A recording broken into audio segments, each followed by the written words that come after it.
नमस्कार मित्रों, मेरा नाम है सौरभ सोनी और आज का हमारा जो विषय है वो ये है कि क्या कोई पुलिस अधिकारी किसी व्यक्ति के ऊपर बल का प्रयोग कर सकता है या नहीं। बल का प्रयोग अर्थात कि क्या किसी आम जनता यानी हम और आप के ऊपर वो हाथ उठा सकता है या नहीं।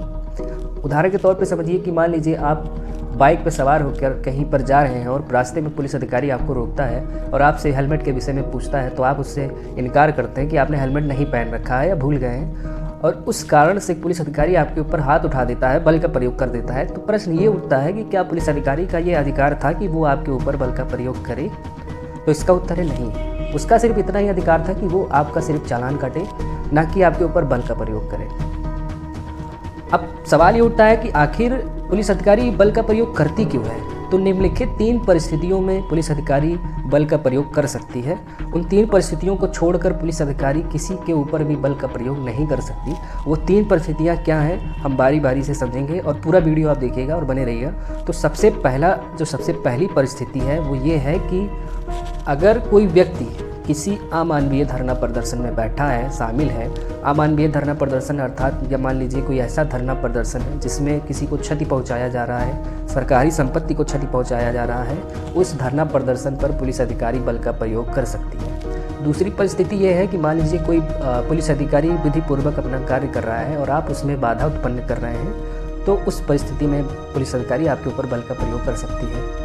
मान लीजिए कि आपने कोई अपराध किया है और पुलिस अधिकारी आपको गिरफ्तार करने आई है, लेकिन आप उस गिरफ्तारी से बचने का प्रयास कर रहे हैं, तो पुलिस अधिकारी आवश्यक बल का प्रयोग कर सकती है जितना उसको उचित लगे, उससे अधिक नहीं। तीसरी परिस्थिति यह है कि मान लीजिए कोई पब्लिक प्लेस है और उस पब्लिक प्लेस में आप धारदार हथियार लेकर या कोई खतरनाक हथियार लेकर जाकर किसी को डराते हैं या धमकाते हैं, उस परिस्थिति में पुलिस अधिकारी आपके ऊपर बल का प्रयोग कर सकती है। अब मान लीजिए कि पुलिस अधिकारी आपके ऊपर बल का प्रयोग करती है, तो आपके क्या राइट हैं, आपके क्या अधिकार हैं। तो सबसे पहले अगर आपके ऊपर कोई पुलिस अधिकारी बल का प्रयोग करता है या हाथ उठाता है, तो वही व्यवहार आपको उस पुलिस अधिकारी के साथ नहीं करना है। ध्यान दीजिए, आपको उस पुलिस अधिकारी के साथ मारपीट नहीं करना है, आपको अपने हाथ पैर बांध लेने हैं, हाथ नहीं उठाना है। आपको एविडेंस कलेक्ट करना है। आज के आधुनिक युग में सबके पास स्मार्टफोन्स होंगे, सबके पास होते हैं, तो आप फ़ोन निकाल कर सबसे पहले रिकॉर्डिंग करिए और रिकॉर्डिंग करने के बाद उस रिकॉर्डिंग में कोई भी काट छाट नहीं करनी है। अगर काट छाट करते हैं तो वो वीडियो मान्य नहीं होगा एविडेंस के तौर पर। और आप एविडेंस कलेक्ट करिए, सबसे पहले आप फ़ोन निकाल कर आप रिकॉर्डिंग करिए। अगर आपके पास फ़ोन नहीं है तो किसी और व्यक्ति से कहकर आप रिकॉर्डिंग करवा सकते हैं। मान लीजिए किसी और के पास भी फ़ोन नहीं है तो आप गवाह इकट्ठा करिए, विटनेस इकट्ठा करिए।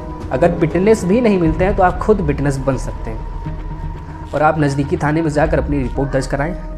अब कई लोगों का प्रश्न ये उठेगा कि कोई पुलिस अधिकारी अगर आपके ऊपर हाथ उठाता है तो कोई पुलिस अधिकारी अपने ही कर्मचारियों के ऊपर FIR दर्ज क्यों करेगा।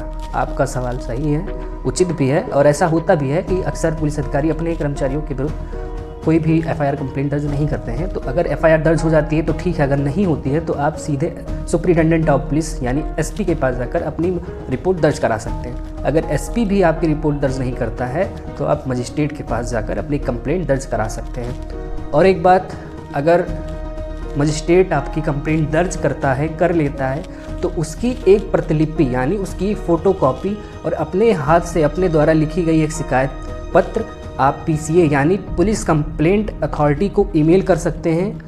और जब पुलिस कंप्लेंट अथॉरिटी में आप अपनी कंप्लेंट दर्ज करवाते हैं तो पुलिस कंप्लेंट अथॉरिटी उस पुलिस अधिकारी को बुलाती है, अपनी समझ प्रस्तुत करती है, जो आपके साथ अमानवीय व्यवहार किया होगा उसको प्रस्तुत करेगी और उससे पूछताछ करेगी कि आपने किसी व्यक्ति के साथ अपने वर्दी का गलत इस्तेमाल क्यों किया, आपने किसी व्यक्ति के साथ गलत व्यवहार क्यों किया।